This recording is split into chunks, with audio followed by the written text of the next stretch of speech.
What's up? What's up? What's up, everybody? It's your boy Mike Robinson, and this is another episode of Let's Take a Walk.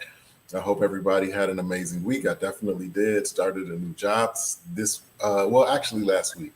This is my second week, um, but it's been an adventure to say the least. But anyway, that's enough about me. Tonight we have another amazing guest, as always. Um, she is. Hold on.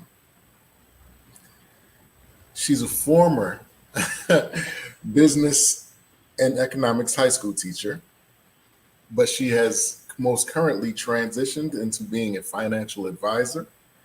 She loves educating others on financial literacy. She is the author of the book series Wealth Over Riches 10 Principles to Shift from Looking Rich to Building Wealth. She loves traveling, eating fine chocolate, hanging with her nieces and nephews, and she loves attending Atlanta United soccer games. So I hope I'm pronouncing her name right, but this is Miss Ashaunda Davis. Did I say that right? Almost. Ashaunda Davis. Ashaunda. You were headed in the right direction, though. I won't hold it against you. Okay. so needless to say, she has an interesting journey. But for those of you who may not be familiar with Miss Davis, I'm going to give her a moment to kind of reintroduce herself and just give a little background to who she is and some of the things that she has going on. Yeah. So with that being said, Miss Davis, you have the floor. Thank you so much. So yes, Ashaunda Davis is my name. I am originally from Hampton, Virginia. I am currently a registered investment advisor, financial strategist, and coach, and yes, author and speaker. But it didn't all start there, right? So I remember being 15 years old, coming down the steps of my parents' house in Hampton, Virginia, and entering the kitchen on a Saturday morning. And I saw my parents sitting at the kitchen table with papers everywhere. And I said, "What are y'all doing?" They said, "We're paying our bills." I said, "Can I help?" I don't know. I was 15. I don't know why I asked that question. My dad said, "Sure."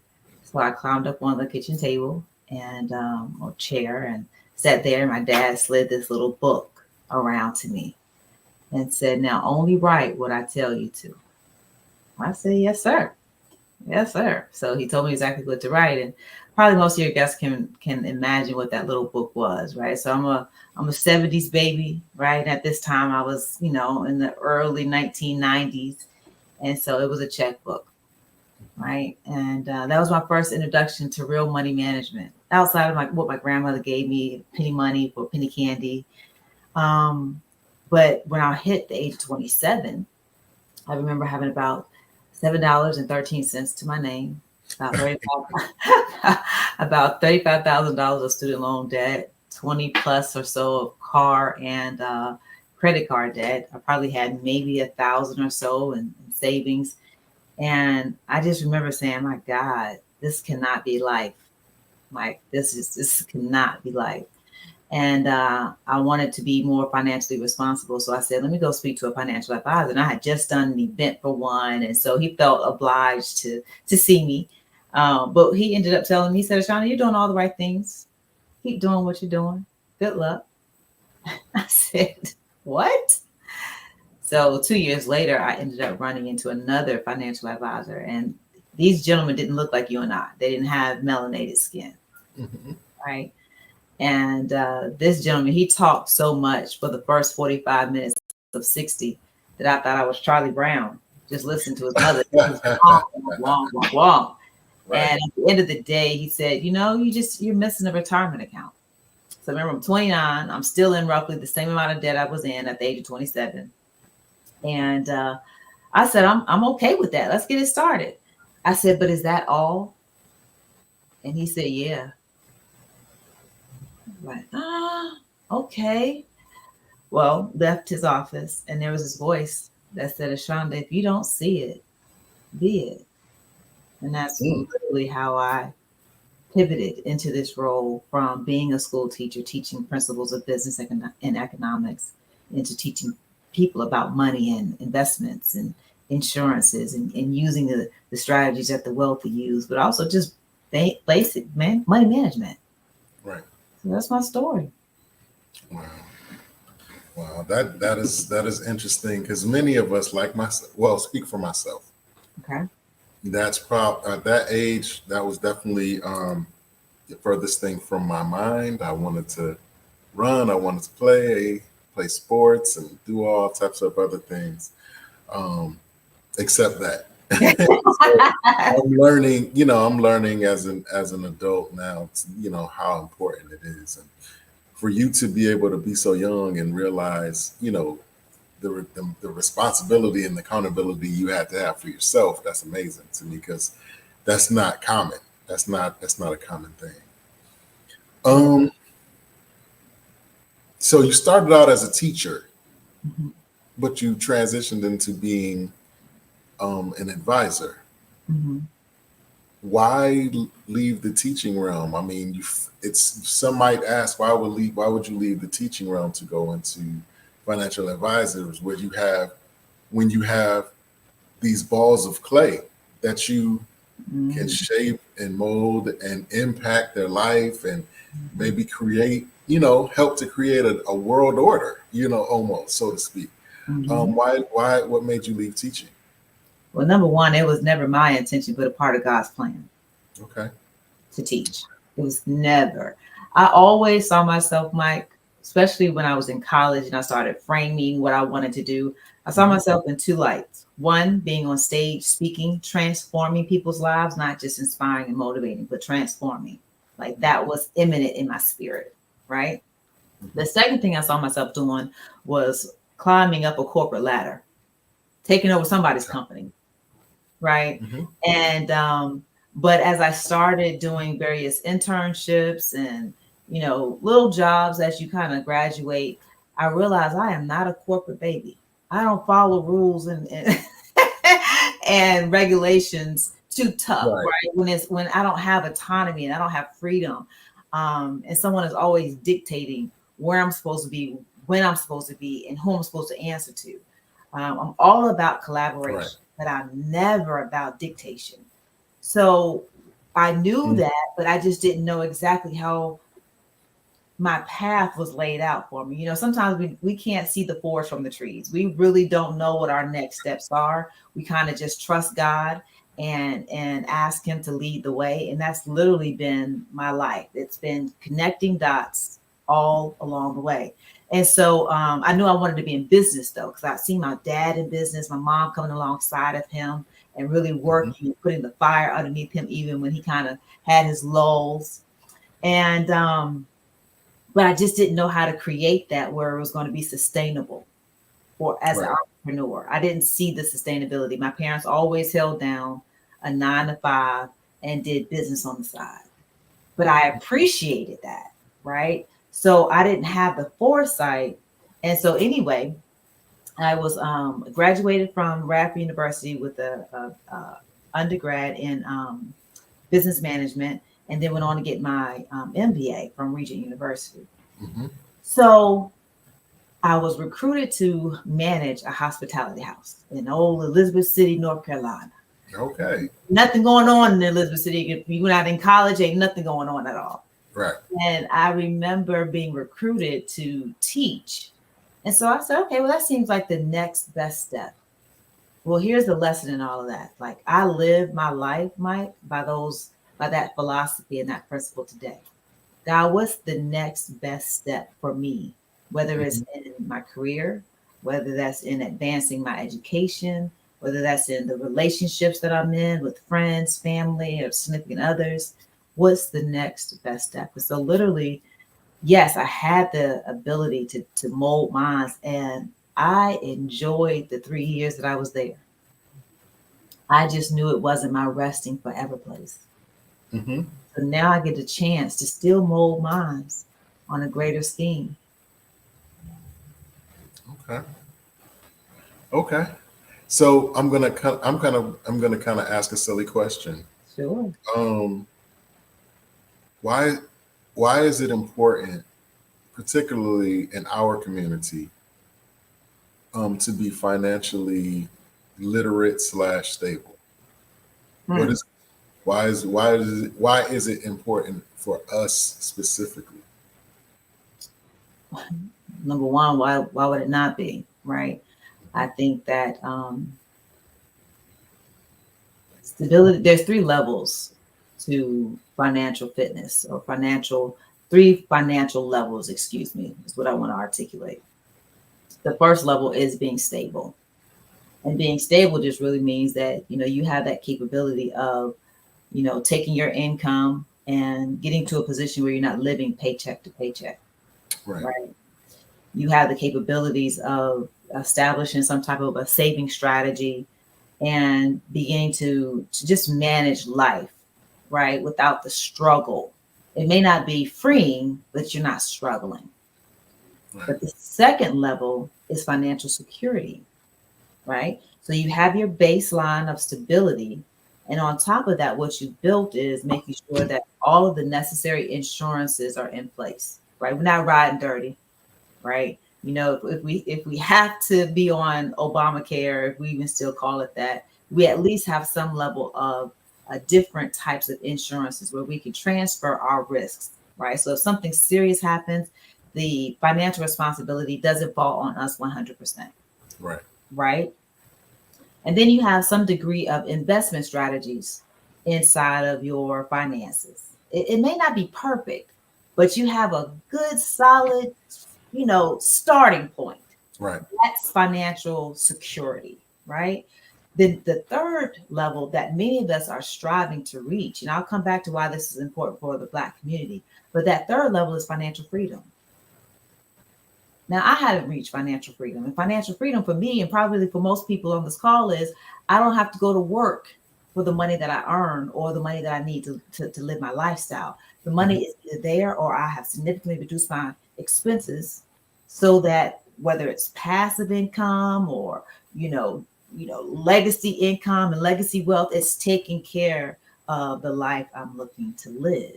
There's freedom. There's that autonomy that I spoke about earlier, right? So those are the three levels. So for us as Blacks, number one, I truly believe that we were the original created vessels on this earth, and we were given all access to riches and beauty and resources. Right. So we're only making certain, and my job, one of the things that I'm passionate about, is just making sure that we position ourselves to not just reclaim what we were given, but to continue to create opportunities for our future generations, right? So stability is a starting place. It's not where we should reside. Mm-hmm. We need to be aiming towards the freedom, but it takes a lot of shifting in both our mindsets and our habits in order to get there, though, as a community. You brought up a good point. Mindset. You said mindset. Particularly in our community, a lot of us, single parent homes. A lot of us, Yeah. limited income. We got it how we got it. And then you transition, you get older, you start working, making your own money. Mhm. And you're like, oh man, I was limited up to this point. Now this is my money to do what I want to do. So those jeans that I couldn't get before, I can get them now, or those Yes. boots, or that chain, or whatever have you. Now I can get it. You know what I mean? That's definitely a good point. We have to definitely fight mindsets. When I speak of, like, myself, right? Mhm. I'm from New York, Okay. so I couldn't tell at all. I could. I was a big sneaker guy, or I am a big sneaker guy. Mhm. So like when I got older, got enough, started making my own money, that was kind of what I started to do. And then I started kind of getting more into fashion and fashion and fashion. And I Mhm. realized at a certain point that I was funneling a lot of finances into, I was buying clothes to look good while I was buying clothes. You know what I'm saying? It was really no purpose. It was just really just a, a cycle. And I say all that to kind of formulate this question that I'm about to ask you. When you're working with clients, or working with clients and trying to help them build, a financial structure that will work for them going forward, how much psychology do you have to do? Like, how much, what is it called? Rewiring do you have to do? In a lot of cases, reprogramming. That's what I was. Reprogramming. Yeah, a lot, particularly in our community, because it's relevant. We have everything from our own self-imposed limiting beliefs based on what we experienced and saw, and then of course the things that what some people would call mistakes, I call them missteps. Right. And some of those missteps cause guilt and shame and embarrassment. So now that's a whole nother emotional dynamic on top of what we experienced and saw, whether it was good, bad, or indifferent, right? And then we have the situation of just trying to balance our cultural values. If you look back in history, our history was a culture where we took care of Big Mama, so to speak. We didn't put Big Mama away, so trying to make sure that we continue that while still trying to live here in America in a sense where it's all about self. You make sure that you put away for your future. You make sure that you take care of yourself. The family can fend for themselves, right? That's the thought process and the philosophy. And then you have generational financial trauma that we deal with, right? Our great grandparents put money in the banks, and the next thing you know, they couldn't get their money out. Now they didn't have a lot, as you mentioned and alluded to, right? And so we have all of those different types of stigmas and traumas. And so when you talk about how much reprogramming needs to happen, it's half, right? Tony Robbins says that strategy is the tyranny of how. And if you ever start with a strategy, it's typically never successful. You'll never succeed because you started how versus looking at the root system. And the root system is your programming. And so there's a course that I took called Neuro-Linguistic Programming about 4 or 5 years ago to help understand how our brains are wired, right? And when we think about it, a belief isn't anything more than what we continue to tell ourselves. Right. I'm not good enough. I'm not good with money. I never saw money flow in my family's hands. I can always get up tomorrow and get more, right? I want to look good today, even though, I don't really have anything to show for it in the bank, but I have something to show for it when I step out, right? So that was really the premise, Mike, of my book and my book series now. So my original book was written in 2018, and I titled it Wealth Over Riches, 10 Principles to Shift from Looking Rich to Building Wealth Habits, for the same reason that you mentioned. I was sitting down as a financial advisor with my first year opening up my practice. I think I sat down with about 300 Black professionals, give or take a few other people of color. And going into year 2, I just had this weight on me where I began to grieve concerning our financial situation because it didn't look like it on the outside. You come to my office, you're basically done up, you know what I mean? You're debonair, and we go to look at your bank statements and your balance sheets and your and the house that you live in, the car that you drive, the Louis bag that you rock, right? Or the shoes that you wear. All of that doesn't match up with longevity. It doesn't match up with the desire to leave a legacy for your children. It just didn't match up. And so I said, okay, God, I really can only meet with so many people a year. But you have placed this burden in me to at least start with shifting the mindsets and providing strategy. And so we can't get wealthy and even develop riches without having some strategies. We need those. but we can't go to the strategies without making sure that the mindset is right to support the strategies for long-term success. Mm, wow. You're preaching right now. You're absolutely preaching right now. What would you say is the most common mistake or misstep, as you would say, that people make when when they initially come to you? Interesting question. Most common misstep? I don't know if there's a common misstep when they come to me.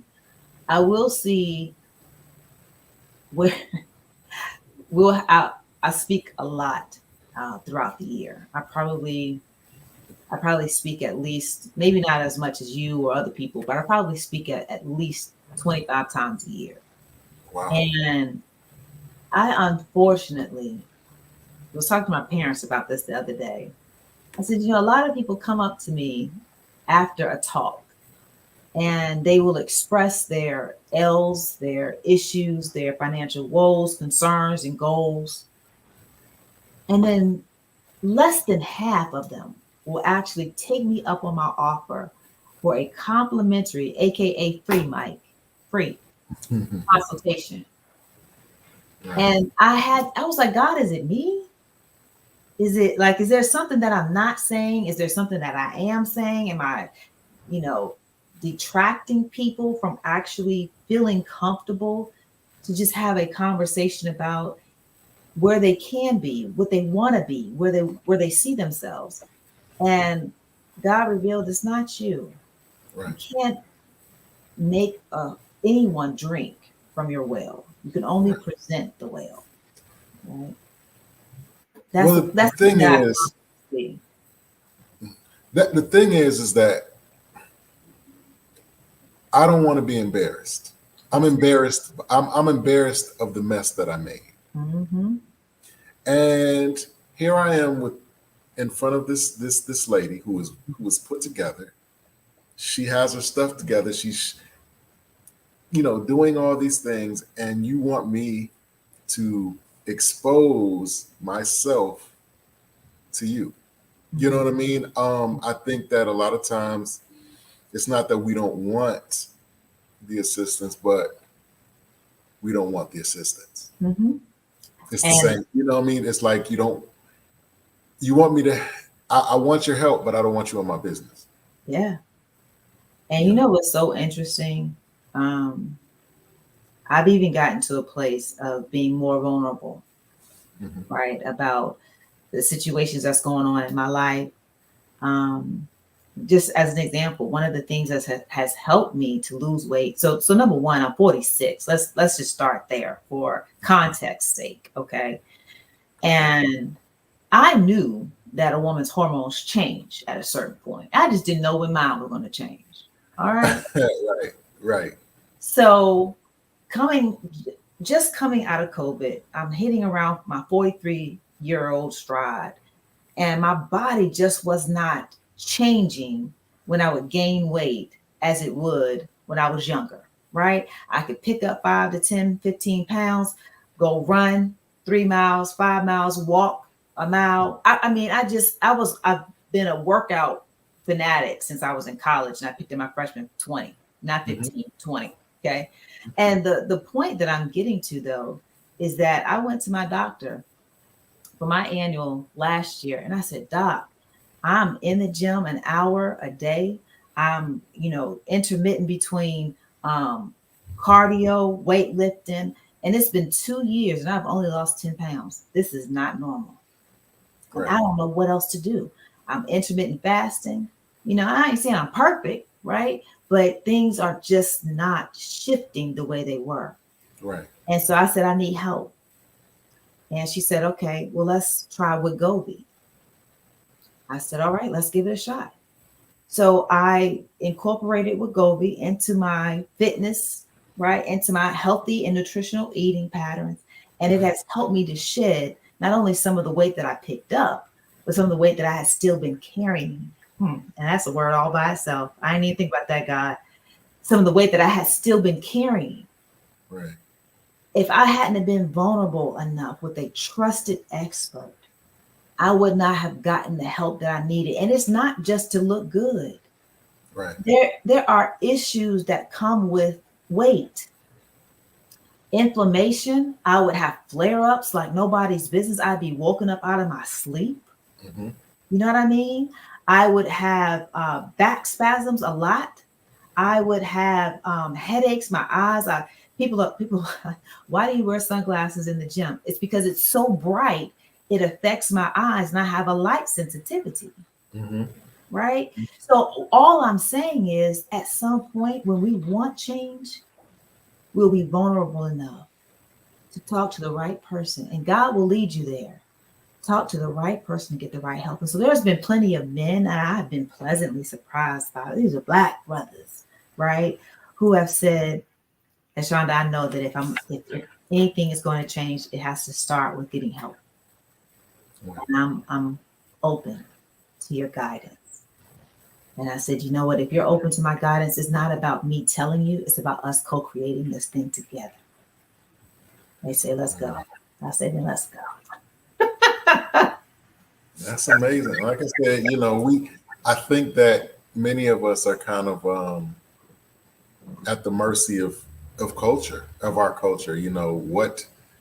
What happens in the house stays in the house, and we kind of like internalize that in every walk of our life, even the points that to a fault, to a point where we will suffer in silence, as the cliche is, suffer in silence. Mm-hmm. So especially when it comes to this, I'm speaking personally, like it's been very tough to bear my financial soul, you know what I mean, and then have to expose the ignorant things that I had done just to be able to not save money or build anything, but just to buy something that I wanted, an outfit or jewelry or something. Mm-hmm. That's it takes a lot of humility, and it takes a lot. And But it does. I'll say I'll say this last thing to that point. And forgive me, I'm still wearing retainers after having braces for 2 years. So I may trip over my own tongue. Okay. But another point of vulnerability. I mean, hey, you just 46 trying to get things right. Again, we have to get to a place where we do shed, big mama's tendencies, right? My grandmother, bless her soul, one of them, my paternal grandmother, she held money so close to her that it literally was a wallet sitting on top of her chest. wow. Okay. And I understand why they did that. Again, it was cultural reasons, right? There wasn't a lot that could be shared back in the day, particularly in slavery, what I'm talking about. And then you come out of that, and then you're just trying to make life happen. Right. But it's when we want change and when we're ready for change that we'll ask for help. Until then, we'll just keep getting what we're getting, wanting a different result. And we all know that's insanity. Wow. So in your experience and all the things that you're doing yourself, and you look out at the landscape, Mm-hmm. is there enough accessible, and that's the key word, is Mm-hmm. there enough accessible information for people to latch onto in order to help them in their financial journey? Or is it just too difficult to find? You know what I'm saying? Or is it too complicated to find? Or is it worded and structured in a way that you would have to be a Harvard, a Harvard Graduate. graduate to understand it?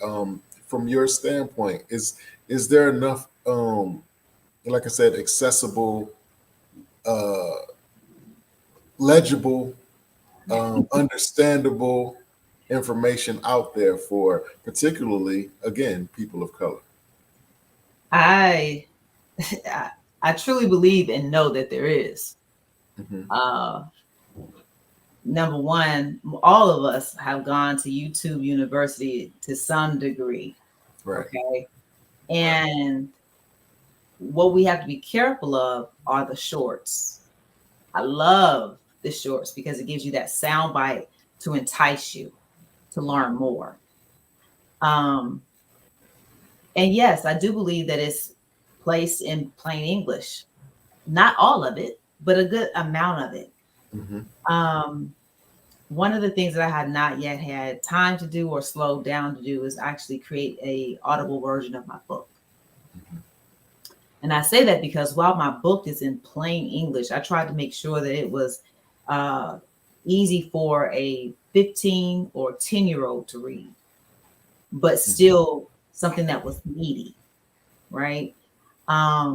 But yet I realized that oftentimes we don't pick up a book once we've graduated high school or college, most times. And so they say that if you want to hide something from the Black community, put it in a book, right? But here we are. We've become uh, one of the most acclaimed authors throughout, various or in comparison to other cultures. So we're writing. Some of us are reading. I think that the audible versions help a lot more because we are always on the go. And I think it's about finding that right material. So this is a shameless plug, but no shame at all. Go to my website, ashaundadavis.com/books. I have 3 books, one for the general populace, right? It's about shifting the habits and the mindset with some strategy infused, but not a lot. It's basics, right?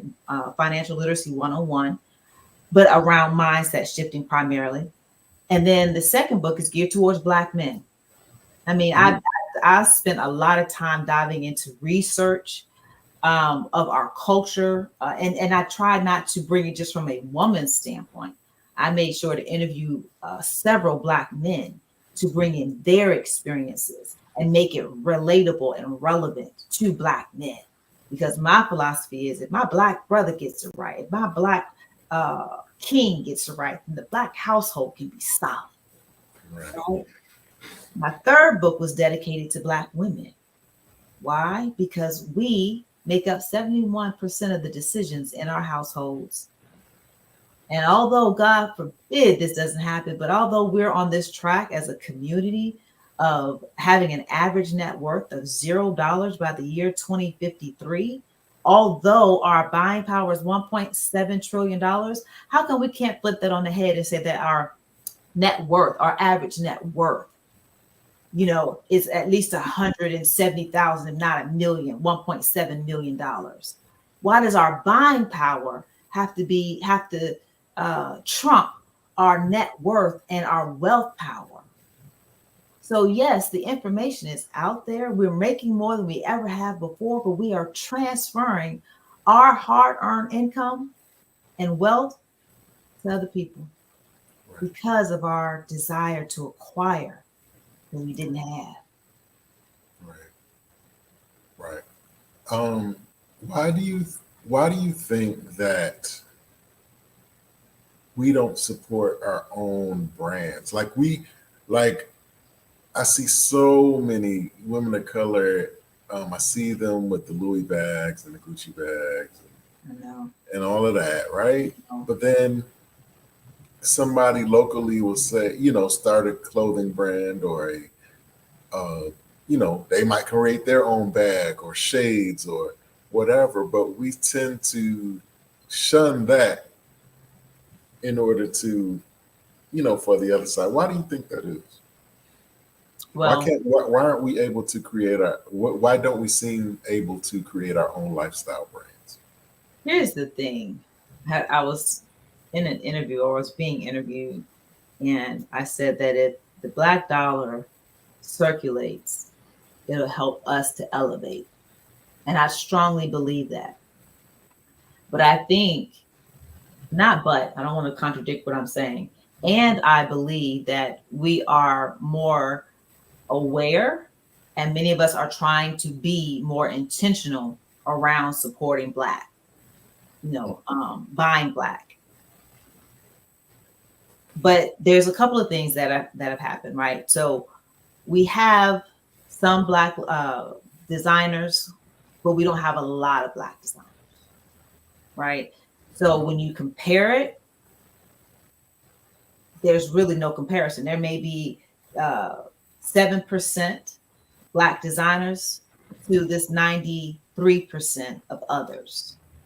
Mhm. Then you think about the history of the other cultures and the branding and the marketing. The marketing is genius. It's genius, right? Mhm. The exclusivity, the luxury, the feel, all of those things. When, in all honesty, it was made for $15, but they charged $1,500. Right. But that twist of that marketing message just did something different, not just for us, but for others. And so we were trying to still be like others. So I believe that we're doing better. I really do. I just don't believe that we have enough or a widespread of goods and services that cover all of our basic needs. Mm. Okay. I do. That's I interesting. believe I hear quite a bit of, I'm trying to support Black people or Black businesses. I primarily buy Black. But, how many Black people are uh, designing Black heels, right? Or pumps for women? You won't find too many of us. So what do we have to do? Yeah. Go where they are being produced and purchase what we do like. But we have some Black clothing designers. We have some Black stylists. We have hair, barbers, and so we're trying, but we just don't have enough products and services out there to meet all of our demands. Okay. Okay. That's fair. That's fair. Yeah, I'm not gonna beat us up. I don't think. I mean, I think we're trying to do the best that we can. I'm going to ask you another question that's somewhat interesting. In your industry, as is with probably most industries, it's probably predominantly a male-driven industry or vocation or genre of business or however you choose to characterize it, right? Right. Being in the position that you're in, Mm-hmm. here you have this bright, beautiful woman in a male-dominated industry. Does what's the climate like in the industry? Is there much collaboration amongst the financial advisors? Uh, is there is there networking going on? Is it friendly? Is it collaborative? Do you guys work together? Do you bounce things off of one another? Share information with one another? Like, what's the climate like? That's a very good question. And I would say this: the financial services industry, who was it started by here in America? So therefore, who is it still dominated by here in America? Okay. Now, understanding that, I liken it to, you have a Chick-fil-A and you have a uh, what's the other one? Not Church's Chicken, Popeyes. Mm-hmm. Okay. You have two totally different cultures. When you walk in, you're going to get two totally different experiences. You're going to be met with a different type of customer service. Yes. Well, that's the same in the financial services industry, more so today. Meaning there are approximately, don't quote me on the exact math, but there are approximately 12% of Black professionals in this industry. Okay, so that's a very minute number, right? And the good thing is that we do have affinity groups that help us to come together to collaborate and have a meeting of the minds and a sharing of information so that we can elevate ourselves to elevate our community or elevate our clientele. Because some Blacks, serve others, non-Blacks. I primarily dedicate my practice to Black and brown professionals. It's just what I feel called to do. Um, so with that being said, I'm very thankful for organizations like the Conference of African American Financial Professionals. I remember real quick in 2017, and my tenure in this industry has been 12 years. So I've experienced the gamut. Okay. But in 2017, I contracted with one specific company. And I'll never forget walking in the halls of this organization. And I'm walking north, a white male colleague will be walking south, and there will be no interaction at all. No eye contact, no communication. And in that environment, after about a year and a half, I started feeling, heart palpitations. And, because I'm running a race as a female who's Black, with different, again, hormones, right? And in this culture, in this society where I didn't feel like I was an imposter, and I didn't have imposter syndrome. But I sometimes as women, when we don't feel as confident about knowing information, we don't charge forward like men, And so I say all of that to say that created some stress, and that's where the heart palpitations came from. But I was determined. I was determined to not only have an impact on my community, but I was determined to beat my counterpart. I was determined. I was going to compete with the best of them, honey. Okay. I mean, I remember going down the halls and be like, let's get it. Let's get it. I mean, I just had all of that masculinity in addition to my femininity, but it began to overshadow and overpower my femininity. Right. And so now I'm in an environment where, again, it's my own boutique firm, but I'm contracting and I share office space with non-Blacks, and it's not toxic. It's actually inviting. And it was a shock. So for almost a year, I held up a shield of protection before I was willing to really let them in. Right. So that's the climate here in the industry. Hopefully that wasn't too long, but no, not at all. We're gonna, we're trying to answer these questions so that people, can get a full view of, what it's like and what it is to be in such a driven industry. And you brought up a good point. You got to a point where you made a decision to kind of be a hard charger when it came to, helping, whether it be with competitive intention or just, helping your people, quote unquote. Yeah.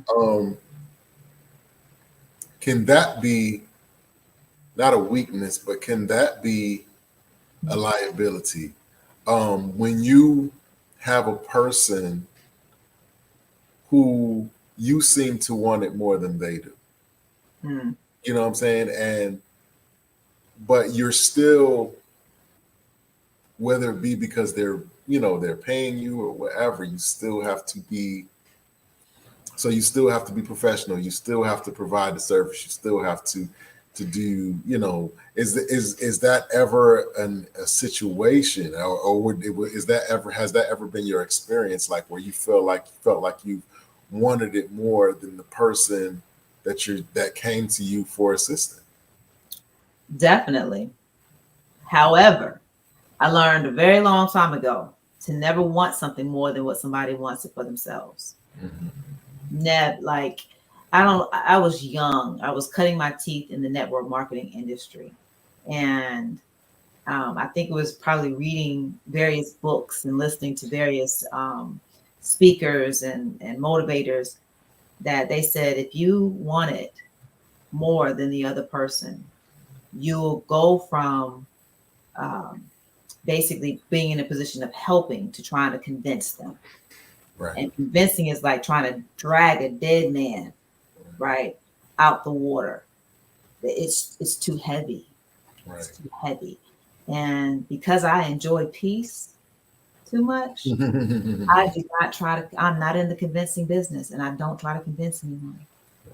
Right. But that took maturity. That took going back to that information. So when I encounter someone who, and I think that in my discovery consultations or my initial consultations with people, I'm very empathetic, but transparent and truthful about who I am as a woman and who I am as a financial advisor. Right. So I think they get the sense where she's not playing, because one of the things that I say is I don't go set, I go get. Right. Wow. Okay. So we either in this boat together, or it's okay if we're on the shore waving bye-bye. It's okay. And I wish you nothing but the greatest success. But while we're in this initial consultation, it's my hope to always deliver tremendous value, because it wasn't delivered to me. So even if I have to give you the ABCs or the 1, 2, 3s for you to do it on your own until you want help, whether it's help from me or help from somebody else, I'm okay with that. But I will never drag somebody to their end goals, because ultimately we're both going to faint. Right. I've had other financial advisors and analysts and different ones on this podcast before, and they all have kind of like echoed the same sentiment. I think that, well, they say that sometimes people come and they kind of confuse what you're there to do.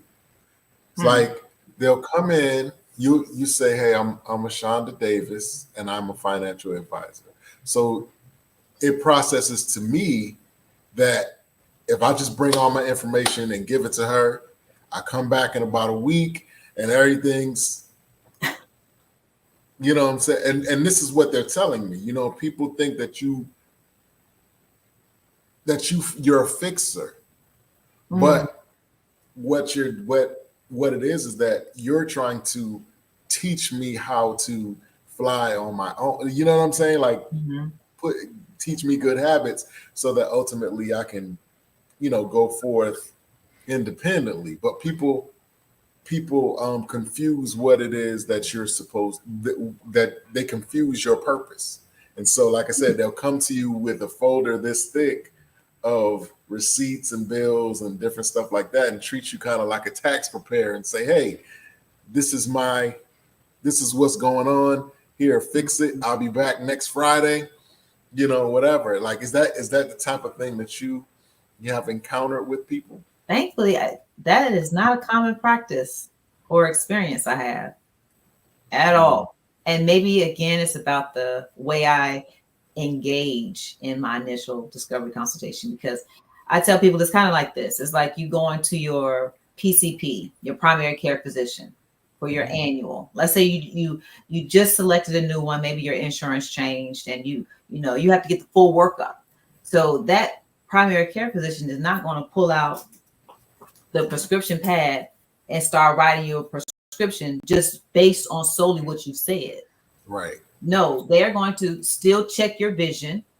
They're still going to put and I don't know the technical term for what they put in your ear to see into it, right? They're still going to check your tonsils. They're still going to check your blood pressure. They're still going to check your blood. They're going to go through an entire process of assessing and then diagnosing if there are any pressing concerns. Right. So for me, I'm walking through a financial annual checkup. We're checking your money management, your saving strategies, your investment strategies, your estate plan, your life insurance, your health insurance, your auto insurance. We're assessing everything, seeing exactly, like I said, what is it that you want to achieve? Secondly, what are your pressing pain points, right? And third, how will we prioritize those pain points? You know, is it more important for us to focus on your retirement right now? Or is it more important for us to focus on you managing your money better? Right. Which one do we need to do in the next 6 to 30 days? Right? And then after we've completed that one, then what is the next best step and priority for us to focus on? Is it debt? You know, are you in high interest credit cards that you need to try to get out of and eliminate entirely and begin to leverage credit, but not be bound by debt? So I tell people, let's divorce the debt, but let's leverage credit, right? So I think the way that I present my process helps people to understand that I'm not fixing nothing by myself. Right. We have to. Right. And right. I think that's what they were saying. Like people misinterpret what it is you're actually, there to do. Mhm. Then it's new to them to realize that I actually have something to do to aid in my healing, if that makes sense. Yeah. So yeah, And that's it's interesting that they experienced that in the 12 years I've been in this industry. I have never, not once, experienced that. But all of us have different ways to go about having a conversation to explain what we do and how we do it. yeah. So, And another thing is that we'll only show the stuff that we want, like that we're, what I'm saying. You have all this stuff over here, but I'm not going to show you this. I'm only going to show you, this part. yeah, So you only I've get, seen that. half picture. Um, so you have been in the business for 12 years and counting. Hmm. You are in a male dominated business, but you are thriving. You are writing books that impact and help people get on their proverbial feet. You are you are a helper and a healer in every sense of the word. But who pours into you? Who would you say is your greatest influence at this point? And it doesn't have to be specifically in finance or whatever, but who is your greatest influence now? Who pours into you? So, two specific people. One would be my parents. I count them as one. Hmm. Just today, I was telling my dad, I said, it was a productive day, but I still felt like it was a masterpiece of minimalism. Like I didn't get all the things done that I wanted to. And I'm not worried about, checking everything off my list because my list never ends. And so I've come to peace with that, right? But certain things that just took longer to do today for some reason than in normal days. So it just made it feel like it was a masterpiece of minimalism. And he said to me, he said, well, just remember that every day won't look the same. And you're still here to make tomorrow look better. I said, God doggone it, Daddy, you right. Right.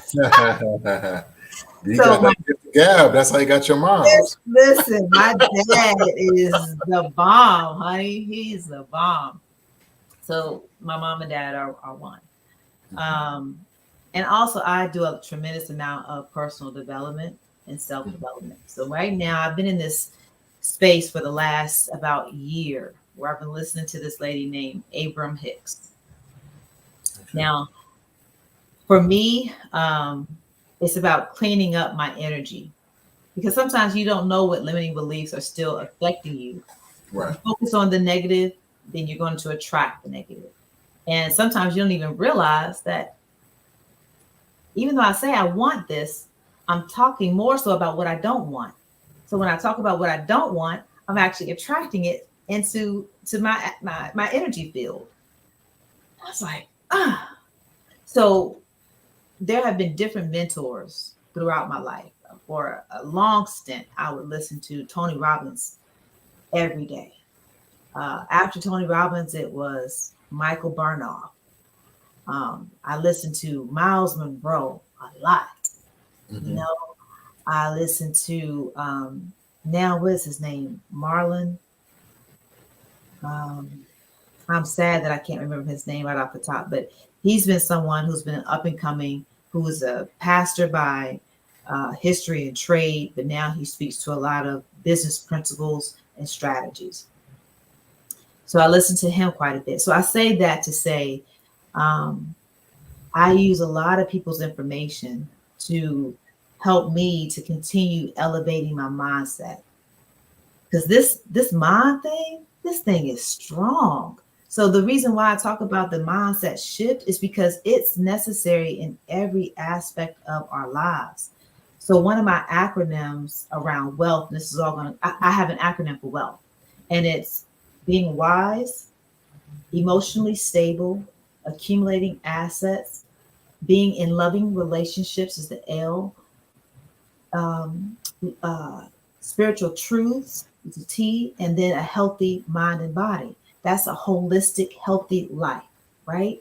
And so every aspect starts with the way we think.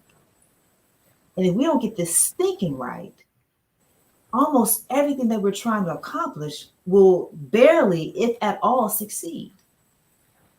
So, because I understand the power of this thing, I remember there was a time when I was working for that organization and I was questioning my existence. I remember a time when I was in high school saying, God, if you take me, I'm ready to go, but I won't kill myself. I remember being, in a relationship and not just being confused by it all. And I was in my early 30s. Again, I'm 46 now. And saying, once again, God, I don't know what the hell's going on. If you, if you take me, I'm ready to go. This mind is powerful and it's influenced by a lot. And so if we don't bring it in and then have people to help pour in, but then also begin to slow down and listen to your own self, it won't be healthy. So it's not just one person, but it's definitely key people at different stages of my life based on what I need. I hope that wasn't too long. Well, absolutely not. Absolutely not. What would you say is the most common misconception that people have about you? I don't know. I never stopped to think about it or ask at all. And I won't say that people's thinking doesn't matter to me, but it doesn't matter to me. And you know how interesting that is?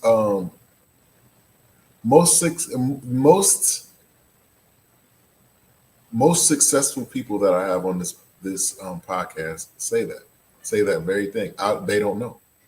Some people can give you actual answers, but the ones that are like, not, no disrespect to any guest that I've had on here, not to say that anybody is more driven or more focused than the other, but the ones that seem to be like supremely focused or whatever, when I ask them that question, they never know.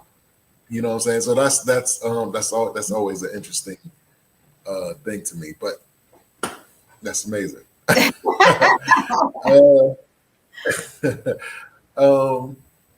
What's something that somebody would be surprised to know about you? Well, I think if I didn't include it in my intro that I love soccer, then they did not know that about me at all. Like, how many Black females enjoy the game of soccer? Right. There's a lot of us, right? Or Black people, period. Right. There's a lot of us who enjoy football, who enjoy basketball, and I love those sports as well. But when it comes to a live game and choosing the energy that I want to be in, oh my gosh, it's by far the game of soccer. And I think it's also because, so you have the energy of the crowd, but the other part is it always amazes me of the stamina that those players have to run up and down the field. And so I don't know if that translates into the stands, and it just gives people, I mean, I don't know, but it's just an amazing sport. And so I actually have a client that I'm taking to a game in a couple of weeks, next week, as a matter of fact. So you'll probably see some pictures on Facebook. Yeah, I wasn't really a big fan of it until I was in the military and I lived in Germany for some years, and they had the World Cup, you know what I mean? And we would go in the subway, the train stations, and you could barely get through because everybody's crowded looking up at the televisions, watching the games and stuff like that. And it's hard to not be, it's infectious. The energy is infectious. So I get what you're saying. Absolutely. It is. This is my last official question. This is a question that I ask all my guests. So I just want you to take a moment when I ask it, just think about it and give me the most honest and transparent answer that you possibly can. And the question is this: what would have to happen in your life, if it hasn't happened already, for you to consider your life a success? What does success look like for you specifically?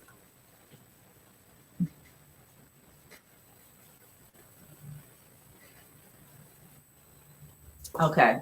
So my life is already a success, not by the world's standards, but by what God and I have aligned ourselves to. Um, what would make it even more successful for me? Mhm. Um, I told, I told God, I said, look, I'm ready to be a multimillionaire. That way I don't have to work hard. I don't have to, I want to be in a position where I can have trained a few staff members to serve our current clients and future clients. I need to be a multimillionaire, God. I enjoy working, but I don't enjoy working this hard, Lord. Isn't it time? Isn't it time?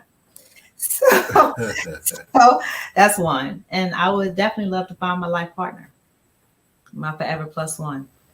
Mm. That would make life more enjoyable, but I'm already successful. And again, it's not because I have all the money in the world, because I don't, right? Not in its physical form, in its non-physical form, I do. And it's coming into physical manifestation. Yet it's not all about money. It's not all about a relationship. It's about what I think about me and who he's created me to be, and what am I doing that is adding value to this earth based on what he commissioned me to do. And I know I'm doing that. Okay. Okay. So if somebody was listening to this interview and something really resonated within their spirit, or maybe they want you to kind of expound on something that you expressed here, or maybe they want you to speak at their next event, I don't know, how would they get in touch with you? So I want to provide a couple of different things. Number one, my website, and I placed that here, ashaundadavis.com, is one of the best ways for you to learn more about me, but also reach out to me. Okay. But then also on Instagram or Facebook, you can find me under Ashaunda Davis. And I have two different Instagrams. I don't care which one you connect with me on. If you just type in Ashaunda Davis, promise you it'll come up. Okay. Um, DM me if you have a question and I feel like it's something that I can answer. I'm going to answer it for you. And if it's something that we got to pick up the phone and have a long, drawn out conversation around, then we'll talk about what that looks like. But definitely my website, you can even schedule to take advantage of a free consultation. So if you make sure to include, I have a link, you can actually schedule some time, but you have to include Mike Robinson in there to give you a free consultation. So I do have a $25. Okay. I have a free. So if your guest put Mike Robinson, then I will totally waive that $25 fee. There I you do have go. See? There you absolutely. And go. See? of course, I have an 8-week wealth mastery course that actually just started. So the next one will be coming up next month. And if you want some information on that, feel free to let me know. But I'm out there. I'm not trying to be seen, but I'm definitely trying to make sure that you can see me. Awesome. Awesome. Um, what is do you have any events coming up that the people should be aware of? I actually I've been asked to speak to at a couple of different places, but they're kind of like private events and Mhm. different corporations. And so I do want to put this out there. Um, I am interested in speaking to more corporations in their diversity, equity, and inclusion um, employee resource groups, right? So I've been doing quite a bit of virtual webinars. But yeah, outside of those private events that I'm requested to speak at, I don't have anything that I am myself hosting, but I do have a midweek money makeover. Thank you. I'm just trying to remember. I have a free midweek money makeover. So on Wednesdays at noon, you can actually request to register at ashaundadavis.com/makeover. And so again, it takes place on Wednesdays at noon, and I'm just dropping gems and nuggets in those particular sessions and using real client scenarios to teach and elevate those who attend. Well, Miss Davis, I really feel like we only scratched the surface of everything that you are and that you do. However, I want to thank you for agreeing to come on the platform and drop some nuggets and gems for us to pick up. And I'll be the first to say that conviction has welled up in me during this conversation. Um, but again, I thank you for coming on and accepting the invitation and just being so open and transparent, with us. And as I extend to, all my guests, I want you to consider this an open invitation for you to return and, kind of maybe finish this conversation, or if there's something that you want to promote coming up, or, something that you want to talk about. I often do panels on different things like finance, beauty, dating, um, you name it. I would love to have you as one of the panelists. That would be awesome. Yeah. Uh, just thank you overall. Just thank you. Well, thank you for having me. And I'll leave everyone with this thought. It's something that I wrote in my third book that resonates with me. And that is to watch your thoughts, for they become your words. Choose your words, for they become your actions. Understand your actions, for they become your habits. And study your habits, for it becomes your destiny. Wow, Thank you. absolutely. That's powerful. That is powerful. Um, yeah, that's very powerful. I'm gonna definitely look at that again. I'm gonna watch this again. Um, Again, thank you. I appreciate you. And I wish you much blessings on everything that you have going forward, even the things that you haven't even thought of yet. I wish you much blessings in that as well. Your team, your company, your book, your whole entire movement. I wish much blessings and success on. And I know you're going to do even greater than, excuse me, than what you're doing right now. Like you're just kind of scratching the surface right now. You're building the basement right now, but the house is coming. So Mm, great greatness is on you. I receive Absolutely. it. I receive it.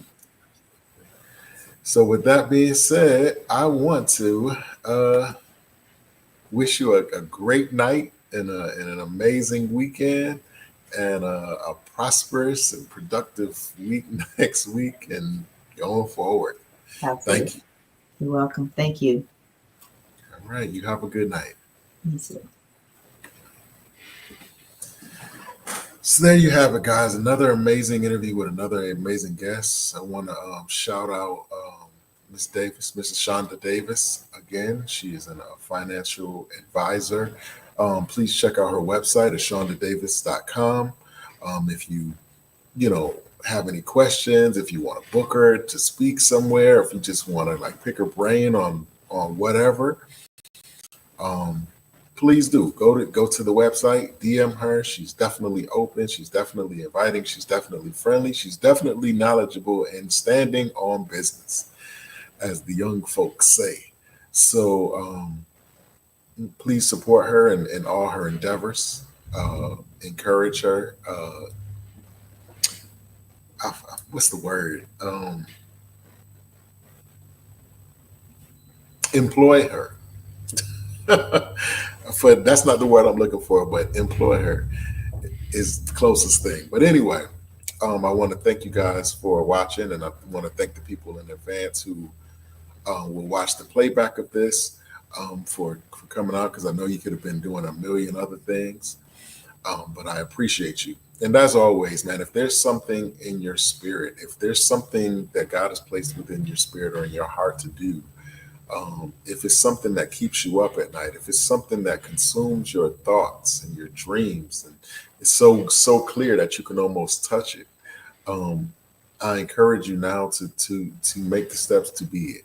If it's getting a degree, if it's writing a song, if it's writing a book, if it's starting a podcast, if it's uh, being an architect, a doctor, whatever the case may be, if God has provided the vision, He most certainly will provide the provision if you take the step forward. And just like we expressed tonight, um, even though this is her expertise, I still have a responsibility to participate in my own healing, in my own success or my own rebuilding. I have a responsibility. We have a responsibility. We can't hope to like dump our situations on a person or a organization or whatever, and then we go away and come back and it's fixed, and we think that that's how it's supposed to be. No, we all have to be accountable for our own rebuilding, whatever that is. So, other than that, I want to thank you guys, and we'll see you next week. Again, thank you for coming on the platform to check us out. I hope you learned something. I definitely did. Um, with that being said, you guys have a great night, and let's take a walk.